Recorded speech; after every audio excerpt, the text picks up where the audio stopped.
Welcome to MogulTalk, where wealth and lifestyle converge.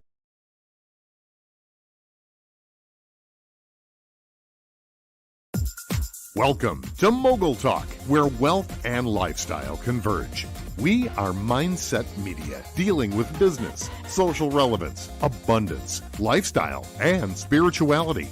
This is your time. This is your moment. And this is your host, Ms. Mogul, Charity Smith.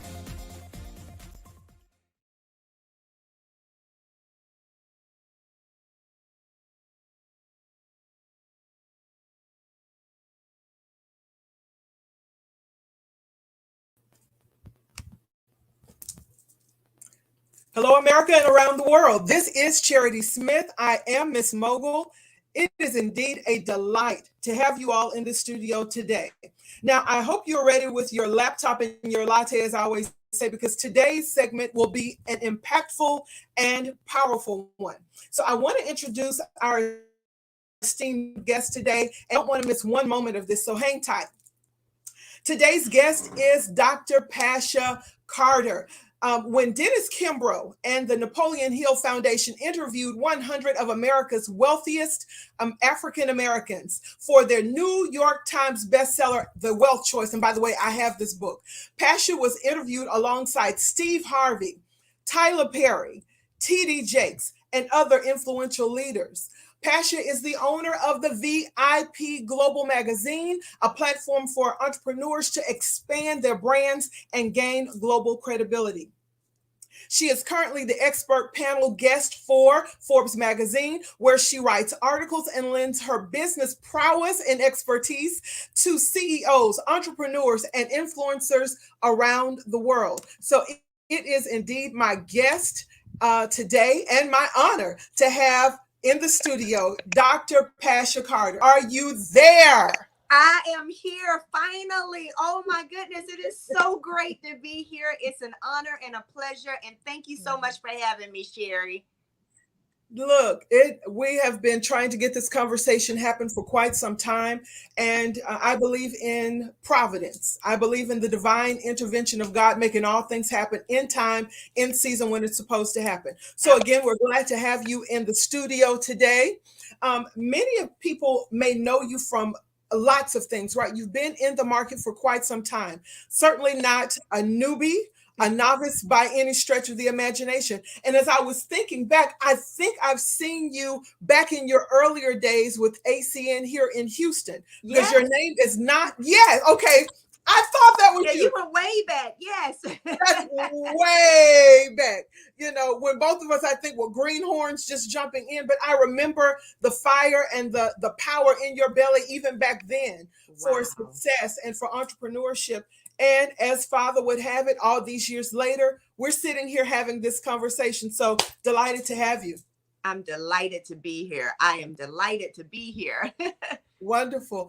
Listen, I want you to tell our guests, for those who may not be familiar with your brand, and they had to be under a rock if they're not, but that's okay. That's fine. Tell people a little bit about how you came to be and how you've garnered this global business profile, right? I've seen some things you're doing in Saudi Arabia, I think, or the Middle East, somewhere there, but you have literally been around the world. But introduce yourself to the audience here, who again is listening around the world. Well, I'll tell you what, first of all, my name is Pasha Carter, and I got started, as you went way back, as an entrepreneur when I was in my 20s. So, you know, it was one of those things where I went, I had a job in Atlanta many years ago, and I'll never forget, about my third week into the job, I realized that I'm not corporate America material. I learned very, very quick, like, okay, this works for some people, for me, not so much. And so I knew I wanted to be an entrepreneur. I knew I wanted, I knew I wanted to have freedom and flexibility. Let's put it that way. Yeah. And so at that point, I said, well, what do I need to do? Now, back then, Atlanta was the go-to place. If you're a young African-American, you want to... The Mecca. Pack up your stuff and go to Atlanta, right? It was the Mecca, yes. Exactly. So that's exactly what I did. I was from Alabama originally. I packed my stuff in my car. I drove to Atlanta and I said, look, I'm going to figure out a way to make things happen. But when I got there, I started working a job at Emory University. And then I was a gymnastics coach, and I also was an Atlanta Falcons cheerleader. So technically I had 3 jobs. And I was burnt out. I didn't have any time, and I wasn't making a lot of money. So I wanted to figure out this entrepreneur thing. And I was invited out to this meeting over by Cumberland Mall. And when I walked into this meeting, it was just a sea of sharply dressed, highly intelligent brothers and sisters from around the Atlanta metropolitan area that were all talking about networking, connections, and doing business together and entrepreneurship. And so that was my first little, wow, I like this environment type thing. And so I got started in business at 23.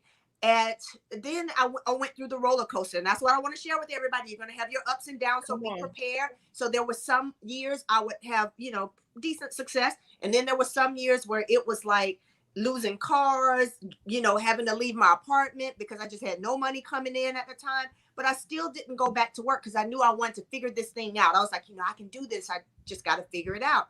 So after all of that, by 29, I hit around 6 figures. I started making about 6 figures from home. But then in my 30s, my husband and I, that's when I got married. When with my husband at 29, we got married, and we started working together and building our businesses together. And we earned over $10 million in business.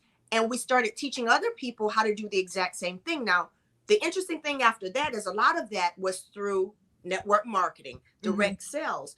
And we loved that, but we were traveling and always talking to people, building teams, doing this. And we were busy. So our lifestyle looked great, and it was, but we were always so busy. And we had 4 kids now, and we wanted to slow it down, But okay, so that's a lot. And I see why I remembered you. It was the energy. I want to go back though, because I think you take for granted, right, all the ups and downs there. You live this and you know this, but people are hearing this and they're wondering how, and that's kind of what I'm hearing. Firing, how did all this happen? Because we are a hub for mindset media, I want to hear about now the transformation that happened from that 23-year-old fireball who says, I'm going to leave the security of my job because I have this passion. Come on, Pasha with passion. I have this passion now to follow entrepreneurship because freedom is really what I'm after. Not necessarily money, but I want the freedom to be who I am, whatever it is that I want to pursue. I really want that. What was the thought process, though, in that young woman's mind that could see down the road that entrepreneurship was the path she wanted to take, and this part, and had the courage to leave security behind to go pursue that? Because that's not every day. That's a special profile. Let's talk about that. Absolutely. Well, I'm going to, if it's okay for me to give it to your audience, straight, no chaser, That's how we take it. Look, that's how we take I'm going to give it to you guys real, because you guys, entrepreneurship is not for everybody. It really isn't. You have, for me, it's one of those things where I had to grow as a person in order to become strong enough to be an entrepreneur. And I'm going to tell you exactly how I did it. I started changing my daily habits. And so for me, back in the day, I would wake up, turn on the radio, get ready for work, dance a little, get dressed, get in my car, play whatever, listen to the DJs on the way to work. After work, I come home, and maybe turn on my favorite show and, little things like that, talk to a little friends. But I realized that all of that stuff was fun, but it was very unproductive for me at that time. So I had to create a cycle of what I call discipline. So my goal was to be very disciplined for a short period of time so I could live my life freely for the rest of my life. And I started every single morning. I would wake up. Back then I was listening to The Psychology of Achievement, The Psychology of Winning, Think and Grow Rich, How to Win Friends. These are the staples. All of you're getting these are the staples. Come on. I'm like, I remember that. Yes. But to your point though, because in order to transform mindset, content, what you put in, come on, you're an athlete. What you put in your body is what you get out, right? Absolutely. And so that cycle of discipline, I don't want you to run past that, because many of the people here, I tell people who listen to us, Pasha, to become students of the content. Yes. This isn't just being given out because it's 2 fly sisters on here who have nothing else to do with our time. this really is the opportunity for people to hear how genius happens, right? How transformation happens. And I don't want people to take that for granted. You said something about creating the cycle of discipline. So now habits change, Yes, right? absolutely. What you do, daily routines change. It's not just, I want to be an entrepreneur, so I'm just going to jump out and start a business. It's the conditioning for success that happens prior to success. That's what I heard you say. It was the conditioning. So it was that cycle of discipline. And then you named those books and those resources. Give that to us again, because, hey, I tell it, Think and Grow Rich is a staple. The Wealth Choice staples. I am an avid follower of Dr. Dennis Kimbro. So I was highly impressed to hear that you partook in that series of interviews. But give us again those resources that you use to start conditioning yourself for what you saw ahead. Well, see, back then there was this thing, I'm going to age myself. Back then there was this program called Nightingale Conant. Do you remember that? Yeah, you did. Yeah, you did. You know, that's old school. You did. Remember when you could get But tapes? You know, that's cool. That's good, though. So we don't look like it. But go ahead. Seen a cassette tape a day in your life, but right once upon a time. Yeah, right. There were these things called cassette tapes, and I would order and it would come like 8 in a thing, 4 tapes on one side, 4 on the other, remember? And they have a little booklet there. And so I would play rewind. But here's the thing that I would also do is every single day I made sure that I was taking action steps toward my goal. Action steps. Now, here's the thing that I learned from the psychology of winning, the psychology of achievement, the Wealth Choice, Think and Grow Rich, the power of focus, all of these different things was I learned to focus on the actions, not the results. So I never got caught up in how things weren't working out. And I think that's one of the biggest challenges, especially in today's world, is we want to see the success so fast, but it's just like you said, like an athlete that's working out. When you go to the gym day one, I don't care how many bench presses you do, how many squats you do, you're not going to see results on day one. But if you focus on every single day, doing a certain amount, eating right, that means just like we feed our mind, you feed your body. And then all of a sudden, maybe 12 weeks down the road, you start to look like a different person. And it's the same thing with entrepreneurship. You're putting in those actions. You're making the phone calls. You're talking to the right people. You're getting rid of the wrong people. That was another thing that I had to do. Okay, so listen, we could do a whole series on that, but that's key because once we change our environment, so many times our conversations change. So when your conversations change, focus change, now your network should start to evolve as well. That means you're surrounding yourself with people who have the same mind, same focus. And I love this. There's a meme on social media of these lions and lionesses going, and it says you want to be around a group who's going in the same direction as you. And that's powerful because my alter ego is the lioness, right? But when I think, yes, honey, but when I think about that, think about the energy and the power and the experience in that group. Everybody has a different hunting story. Everybody has a different success story. Everybody has a different strategy. But when you put that together, and harness all of that, the recipient of all of that is really the winner. So I love what you're saying about now you had to get rid of some of the other people. And I think that has been one of the big hangers for particularly for women. Right. Particularly for women. We don't know how to shift networks and shift mindsets and be loyal to that. Instead of saying I'm loyal to people, what are you really loyal to? And can this group of people, and see, that's a different conversation when we start talking about loyalty, right? Yes. Are you really focused on who's with you on this journey? Is it dead weight? Is it people who don't understand what you're talking about? You remember Charlie Brown and the teacher was saying, wah, wah, wah, wah, wah, wah. Yes. When you start talking about generational wealth now, and when you start talking about land ownership, because I'm real estate, start talking about land ownership, and for you, when you start talking about now serial entrepreneurship, in some cases that was wah, wah, wah, wah, wah.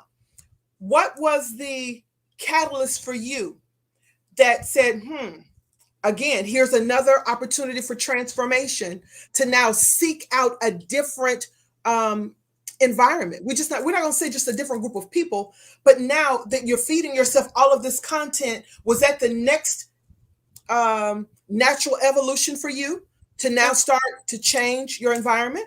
Well, for me, I realized something, that you have three types of people in your life when you're in business.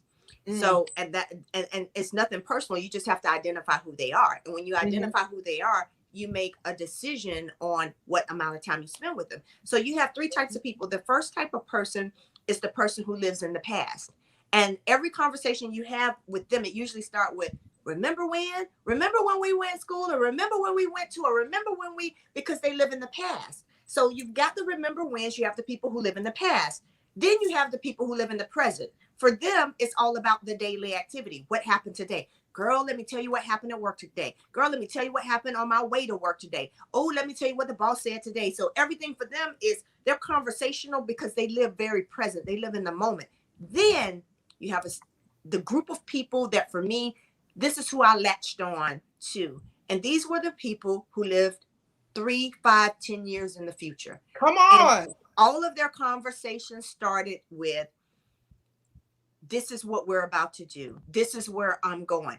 In the next 3 years, we'll be making. In the next 10 years, we'll be building. In the next 5 years, we'll be, so it was always future talk, what we're going to do. And what happens is, that allows your mind to expand on a different level, because people who live in the past and the present, they can't really see the future. So even if you have that conversation with them about what your plans are, if they can't see it, then what starts to happen is you'll get that negative backlash, and they don't and for them, it's not even negative. It's just them giving you the perception of where they are. So when you talk about, I'm going to be making $10 million in the next 5 years, well, they're still focused on trying to get to 6 figures today. So they're not going to be able to see your $10 million or your $100 million dream. And it doesn't make anything wrong with them. It just means that if your goal is to get to 100 million, if your goal is to become a billionaire, you've got to start hanging around people who are there or people who are going there.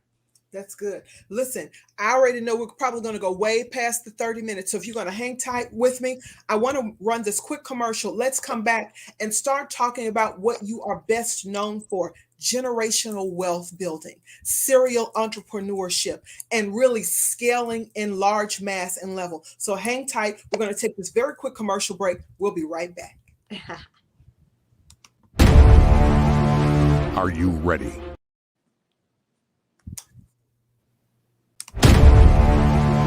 Are you ready to break out and break through? Wait no longer. Charity Smith, known as Ms. Mogul, has created a breakthrough course and mastermind called the Mogul Method for multidimensional leaders wanting to harness their creative power and release their next big idea, transforming their performances, culture, and leadership.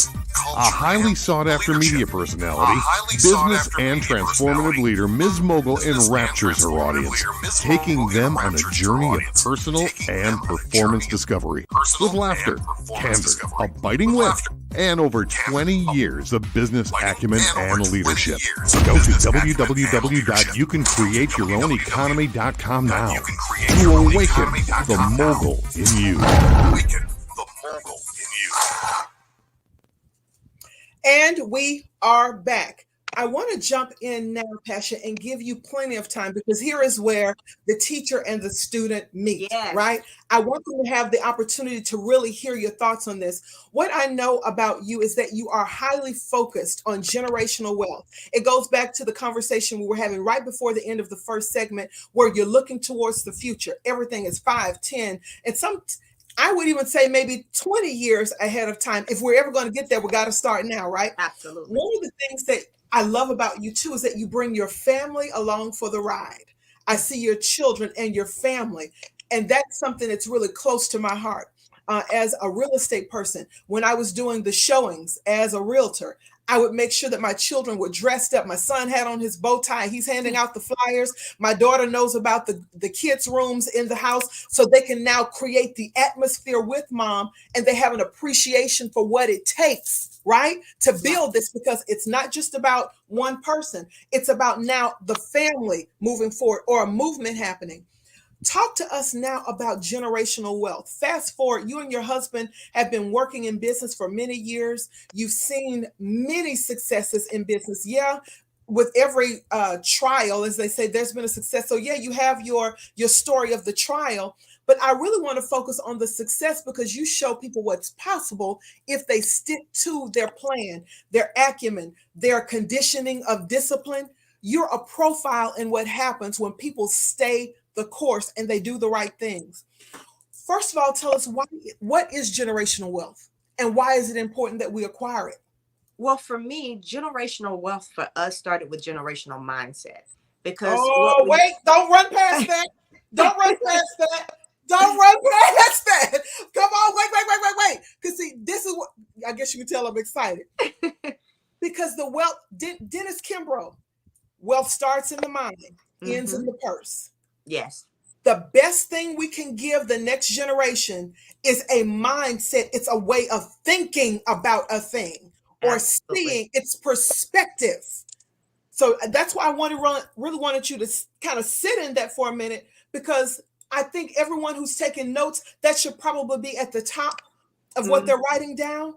The mindset we give the next generation, whether it's our organizations, our families, our stakeholders, that's the best of us. Okay, go ahead, push play. I'm listening. That was good. Well, I think for us, we parent very differently, but I always tell people it doesn't make it right, because I don't think there's a right way to parent. It's just different ways of parenting. And the route that my husband and I have chosen to parent our kids is, I know this is maybe a little controversial topic, but we don't spank our kids. Not that it's wrong if someone chooses to do that. I'm from Alabama. I grew up with those, but we don't do that. And we wear our kids out with lectures. I think sometimes our kids would rather a spanking than to hear me talk for an hour. They're probably just like, please just spank me and get it over with so I can go out and play. So for us, we turn everything into teachable moments. And it works better for me. And our kids, one of the things, and this doesn't mean they're always going to listen, but it does mean they're always going to know. It's always going to be in their subconscious. And sometimes the things we've said to them at 10 and 11 doesn't come out until they're 16. Because, sometimes we're thinking, did they even hear us? So, we decided at a very early age with our kids, we want them to fail. We embrace failure. We get excited about failure. So when the kids come home, it's one of those things is, what did you mess up today? What went wrong today? Let's talk about that. And then we can talk about the stuff that went right. But let's celebrate the fact that you pushed so hard out there playing at recess that you fell and you hurt your knee because you were trying to go up and dunk the ball or something, because you were stretching yourself beyond doing what you already know how to do. Because anytime you stretch yourself, you're going to fall. If you never make a mistake, if you never fall, it's because you're doing the stuff you already know how to do.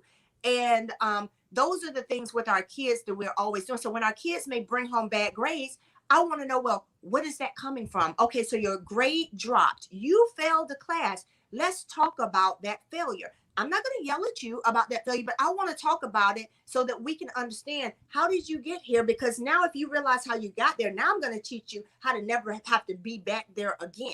So those are the kind of things, whether it's a grade, whether it's in sports, whether it's, I want them to fall in love with failure, because the only way to get to success is to fail over and over again and have the right mindset to go through the failure. So if you don't make the team, sometimes that's a good thing if you don't make the team the first time, because now you've got to learn. It's one of those mental things that you have to get through so that now when the next tryout comes, you're over prepared because you've experienced what it felt like to fail. So for us, those are the kind of things that we talk about around the dinner table. Yeah. What's next? Okay, so it's generational wealth. It starts in the mind. But now how do we transfer that into acumen? How do we transfer that now into business prowess and give your children and those around you, not just your family, but I believe, to your point, that everything is a teachable moment. And I love that approach to parenting. I'm going to go off on a rabbit trail and come back. The reason why I appreciate that is because it's teaching a different paradigm. There is no punishment in failure. And so now our children, and then some of the people who work with us, grow up with these superficial perfectionism mindsets that really does set them up for failure because they're afraid to experiment. They're afraid to grow. They're afraid to push the boundaries of what's possible because they want to stay in this safety zone, and they're afraid because, they're afraid of punishment, if you will, for lack of a better word. So I love that approach. I've adopted some of that in my own parenting style, but I think it goes past that, even into mentorship and how we lead organizations. There is a saying that I have now where the boardroom and the lab go together, meaning that people now have to be okay with experimentation. If we're going to push the boundaries of what's next, we have to be okay with experimentation and be okay with failing in the moment and learning from that. So, but how do we now take all of that knowledge, now that we've processed what people call failure? We just call it learning moments. I love that. Yeah. How do we now transfer that now into steps that people can now take to move their organizations from solopreneur or from fledgling now into what's next? How do we harness that and move it forward? The next thing, and this is one of the things we work with on our kids, is action. I think the biggest mistake that so many people make is we become leaders and we learn. And every day I hear people say, I'm self-development, I'm learning. If you're only learning and you're not taking action, it does not even matter. So now with our kids, we teach, yes, okay, we want you to have the right mindset, but now let's take some action steps. I'll give you an example. My oldest daughter, I remember her saying, I want a model. Well, what does that look like? So now you need to find a manager. Now you need to get out there. Now you need to go to go-sees. And that was one of the best experiences ever, because although she's drop dead gorgeous, the best thing that ever happened to her was having to go to place after place after place. And they say, you have a good look, but you're not what we're looking for. You're not what we're looking for this. You're not what we're looking for that. So you know what that does when, as a young teenager growing up, trying to fit in, when you're in that kind of business and you have to go through the no's to get to the yeses.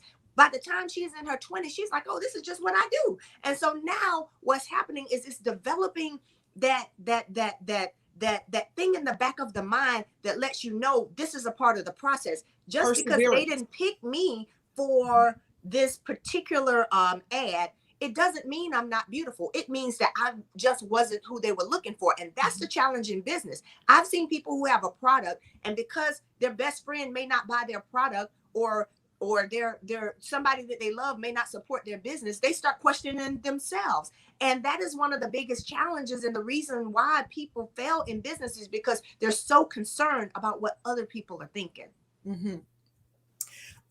With that being said, though, I think you're hitting on something that's going to take us in another direction, but it might be time for us to go in that direction.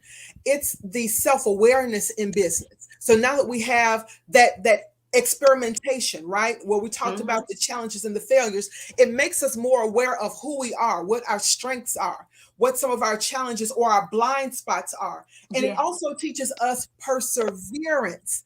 That's what I heard in the Go See story with your daughter. It's the perseverance. It's the continuing to get out there. It's that action repeatedly, regardless of the no's, that moves you forward. Because I don't know that we've been aware that while we're getting the no's, we're actually picking up information. We're picking up knowledge, connections, different ways of looking at things. And it's starting to formulate now how we move forward because of the no's. Absolutely. What has been your experience, though? Because I don't think it's different with CEOs or solopreneurs. You've worked with both. What has been, though, the deciding factor in people moving forward, just within life, just moving forward? Once we have the no's, there's got to be some kind of click. There's got to be something, a skill set, a mindset. There's something that can rise above that, though, and continue to move forward. How in the world do you look at yourself in the mirror after 30 no's in one day and say, yep, I'm getting out there again. I'm going to try it again. I'm putting on the makeup. I'm contouring. I'm ready to go. After 30 no's and I'm ready to do it again. There's something there, though. Connect that dot. What is that? But the interesting thing, it can be a few different things. One thing people never, a lot of times don't take into consideration, we always set goals and people are goal driven, and that's great. But sometimes it may not be what a person is focused on or where they're going to. It may be what they're running from. And see, that's a more powerful motivation than what you're going towards. And that's why some football players that come in and they have this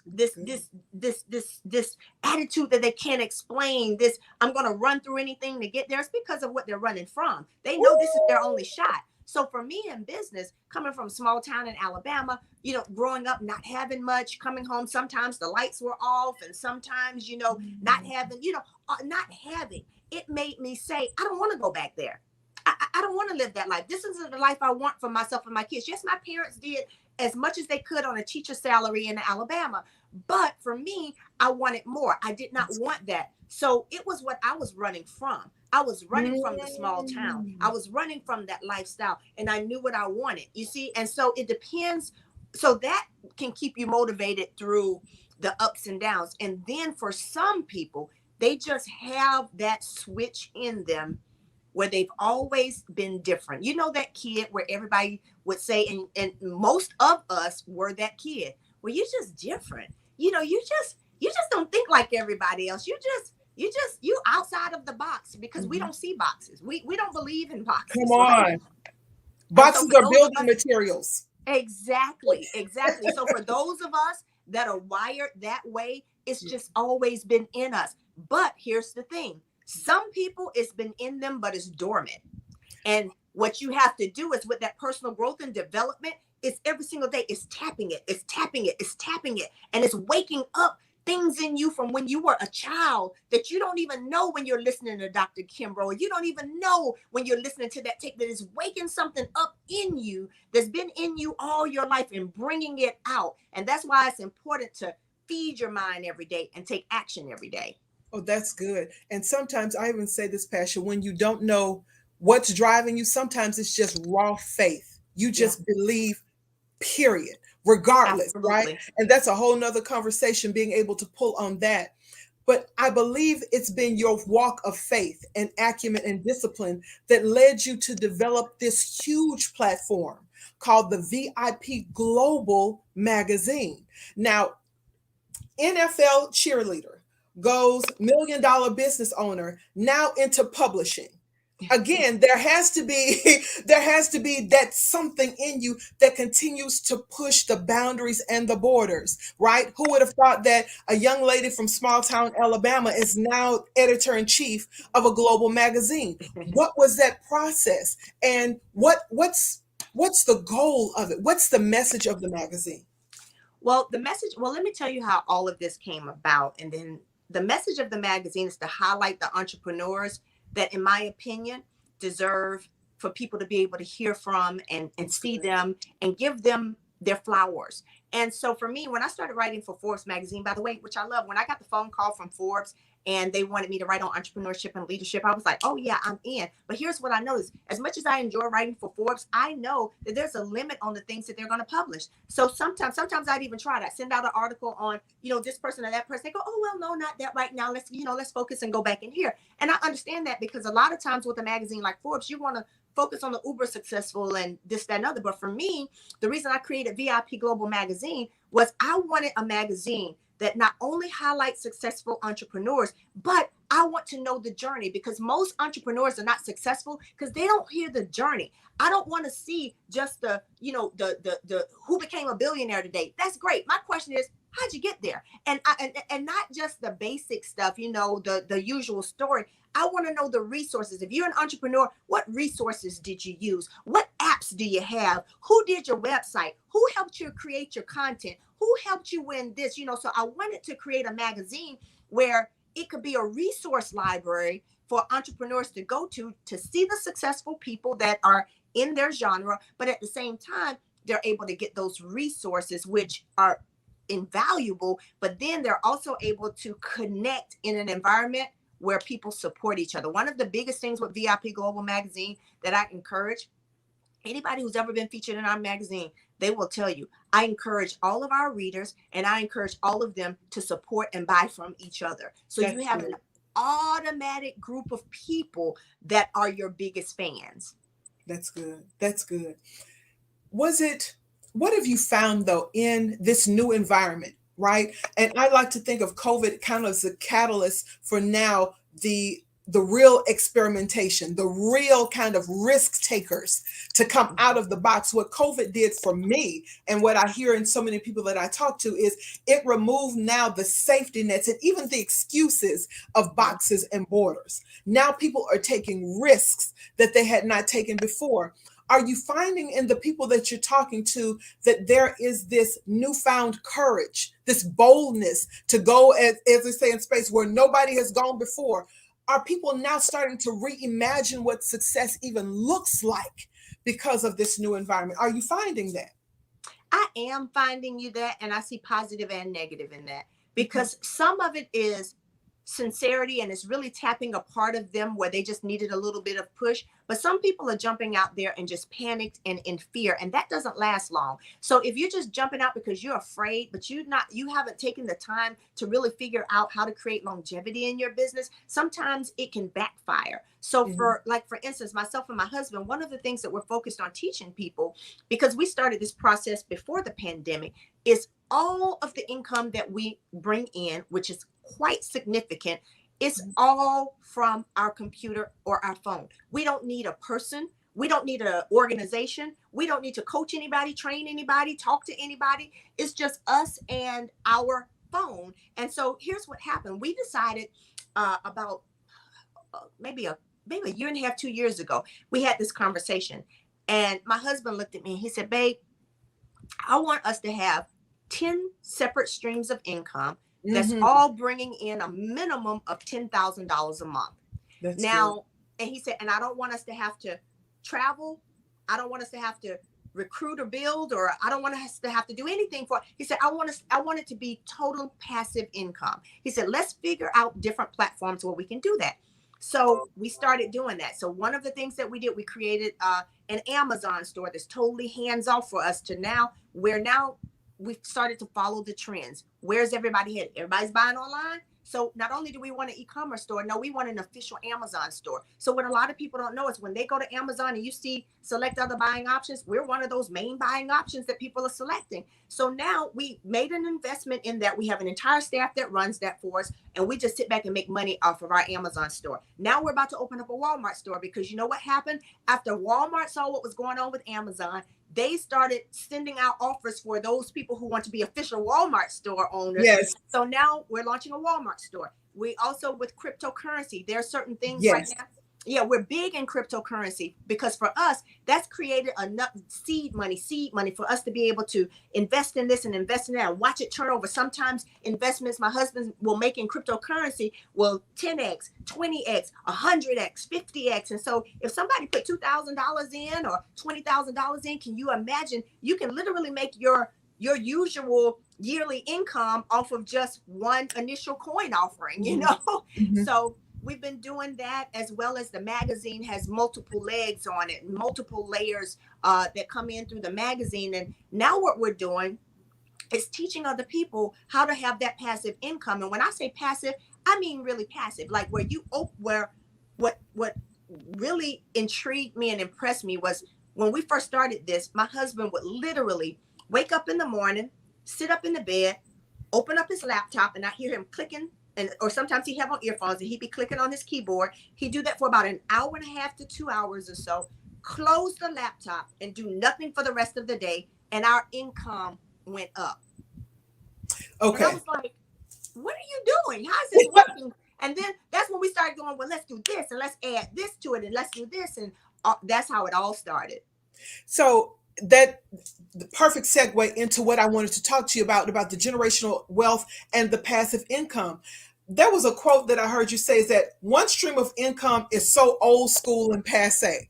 And I love that you had already employed this strategy prior to the pandemic. Again, it's being able to see 5-10 years down the line what the trends are and being positioned, right, to be a part of those trends, not just following them, but setting them.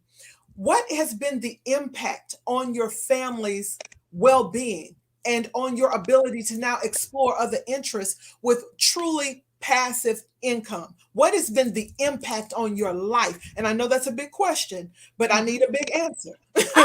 I need a big answer. What's been the impact? Because when you talk about a Walmart store, no small thing. When you talk about an Amazon store, no small thing. Love crypto in that, no small thing. But when you now start to look at these multiple streams of income, there's got to be, and because so many people are exchanging time for money. What I'm hearing you say is there's no exchange. Yes. In the traditional sense. So what's that been like for you?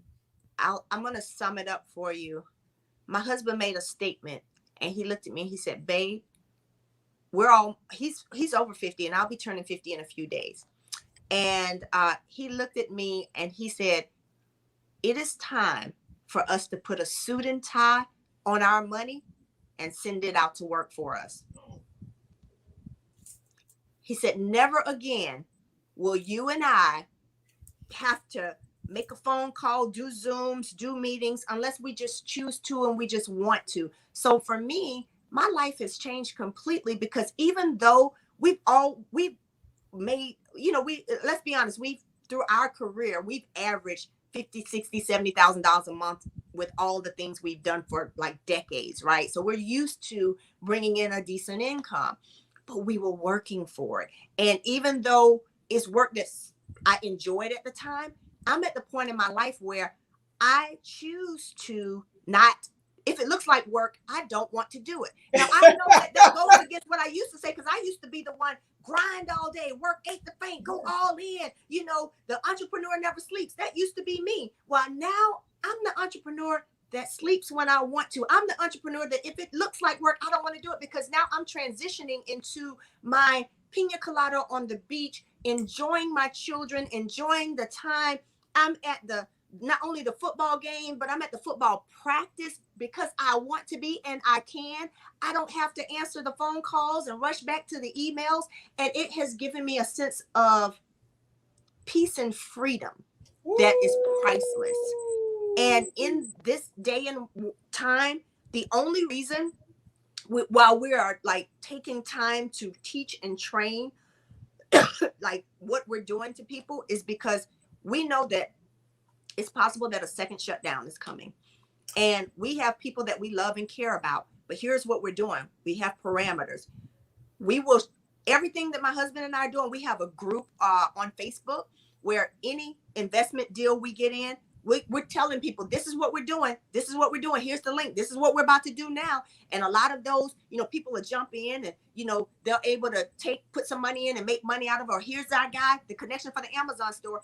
But we're not the ones that's teaching, training, coaching, any of that. We're just showing people what we do. And because our whole thing was, man, we've been blessed. We found some businesses where they're working for us. So if I can share those with other people and let them say, well, now you figure out how to do it. We figured out how to do it. I'm going to share with you what I'm doing.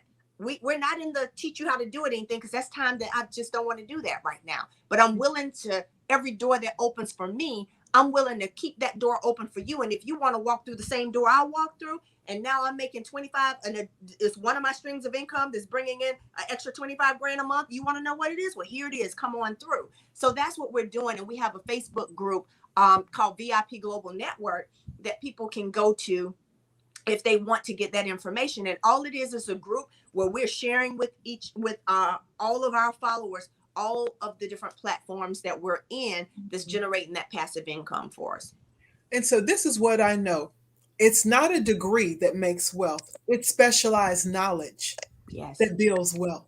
And that's what you have been a master of, is really getting what works. You're great at stripping away all of the fat and getting to what's lean, mean, and what works. I want to know, in closing, spend this time really educating us on, how did last year happen for you? I believe you shared that it was about 400,000 in sales. How did you make 2020, where some folks were tanking and panicking, you were soaring and scaling? What was 2020 like for you? And then too, how do we look forward? How do we build on that? Well, what we did, and I don't want to say that was different than others, because I think a lot of people did attempt to do this. we literally looked at all the trends and we weren't afraid to jump in on those trends. And that's the thing about a trend. You can't jump in on the trend after the trend has been proven, because then you're too late. So for us, when everybody was talking about cryptocurrency being, what is it? Oh, what is that? Everybody had their negative, thoughts on cryptocurrency because somebody wrote an article that doesn't understand that the whole world is going to have to, be digital currency is here to stay, is not going anywhere. Yes. So and those are the things for me, when I see a lot of negativity surrounded around something, I know that there's some success in it somewhere. I already know that. So those things excite me. So we get ahead of the trend. So that's why we jumped in with cryptocurrency when people were when it was, first being talked about. So now we understand it better. A lot of people started to jump in, almost like bandwagon, so they got catching up to do. And when you catch up, you still got to come in and learn what to do and be able to set it on autopilot. The same thing with online shopping. We knew that, okay, if everybody's about to be locked down, guess what's about to go through the roof? Online shopping. You got people now who've never you got 70-year-olds who still go to the post office to mail letters, now online shopping for the first time. So online shopping is never going to slow down. And I'll tell you why. Because now that so many people were forced to shop online, they now have figured out that they actually like it. Go figure. Yes. So now what starts to happen is they're wanting to figure out ways to make it more and more and more robust. The other thing that we decided to do was we said, okay, how do we keep pressing? How do we keep and that's the thing about us. We never stop with one thing. So then a friend of ours who's launching a bank, a fintech bank, came to us and started talking to us about how you can have a card that has your crypto and your all of this different stuff and you get paid off of transactions from everybody. And now we could get ownership in this bank. So we started, that was another stream of income. So for us, it was one of those things where we are open to opportunities. That is one. Let me close with this. Come on. The biggest mistake I think that people make is they're not open to multiple opportunities. I used to be that way. I remember years ago, I used to feel like if someone would call me to try to talk to me about a different company or a different business, that in my mind, that made me feel like, well, they must not know that I'm doing well. No, my friend that I went to lunch with once, he's a multi-millionaire. He said one thing his dad taught him years ago was when someone wants to talk to you about a business, always take the meeting, because you never know what it might turn into. And if you're not interested, you can always say no. So for me, I started taking the meetings. I started taking the phone calls. So now anytime someone calls me about here's an opportunity or here's a business, I'm at least going to listen. And then I'm able to make a decision whether or not I want to move forward. And I'll tell you, it's been unbelievable, the doors that have opened for us and the businesses that we've been able to create from that. So what I've heard you say in closing, it's not only creating an environment of discipline, it's also being connected and surrounded by the right people who are forward thinking. And finally, it's about being comfortable, if you will, with taking the risk, being able to see what's happening and take the leap. I'm not sure what's happening there, but listen, Pasha, I want to thank you for this time that you have shared with us and with literally listeners around the world. What I hope folks understand is that this was a mastermind, right? This was the inside thoughts of someone who's done it and is doing it repeatedly. So I want to close by saying I absolutely celebrate your successes, your leadership. Thank you for sharing this time and your acumen with us. This will not be the only invitation. I can hear some other topics that I want to really kind of delve in with.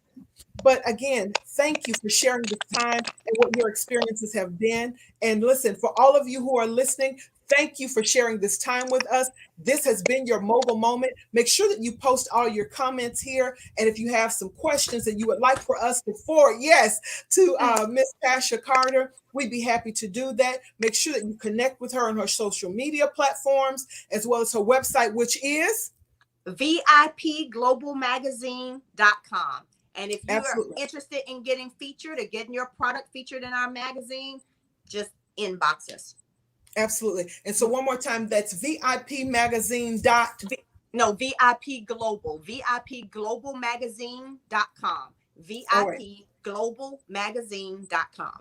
VIPGlobalMagazine.com. That's right. We want to make sure that we get that right. Make sure that you connect with this stellar leader. I don't bring you all anybody who's not vetted, who has not walked the talk that they have. This woman, again, I remember from way back when she was in there, and here we are 20 plus years later, and just absolutely phenomenal. So again, I celebrate you. Wonderful having you on the set today. Love your energy as always. Thank you so much. It's my pleasure, my honor. Yes. Thank you. Thank you. This has been your Mogul Moment. You all tune in next week for another stellar interview. Bye-bye for now. Bye-bye, everyone. Thank you for watching. Connect with us on our fan page on Facebook, Master Your Morning with Ms. Mogul, and subscribe to our YouTube channel, Mogul Life TV. And visit our website, YouCanCreateYourOwnEconomy.com and Mommy'sCreatingEconomies.com.